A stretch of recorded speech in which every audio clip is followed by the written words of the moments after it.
అందరికీ నమస్కారం. రేపటితో నెల అవుతుంది నా ప్రాబ్లమ్ని నేను ఎక్స్పోజ్ చేసి.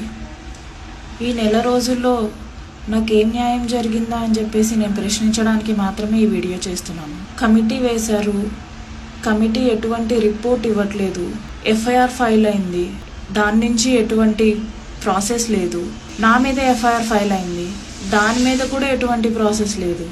రూలింగ్ పార్టీ అనేసి ఇదంతా కావాలని మీకు అధికారం ఉందని చెప్పేసి చేస్తున్నారా అనేసి నేను ప్రశ్నిస్తున్నాను.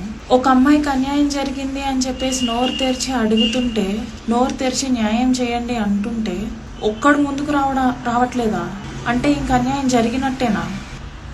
ఇవన్నీ ప్రశ్నించడానికే వీడియో చేస్తున్నాను. ఒక నెల అవుతుంది, తప్పు చేసినోడు వాళ్ళ ఊర్లో క్రికెట్ ఆడుకుంటున్నాడు. ఏ తప్పు చేయకుండా నా ఫ్యామిలీకి నేను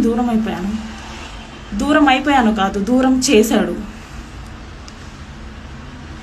మొన్నటిదాకా అమ్మ నాన్న లేని అనాథగానే ఉండేదాన్ని. కానీ నా కొడుకు, నా తమ్ముడు అంటూ నా చుట్టూ జనాలు ఉండేవాళ్ళు. వీడు చేసిన పనికి ఎవ్వరూ లేని ఒంటరి దాన్ని చేసేశాడు.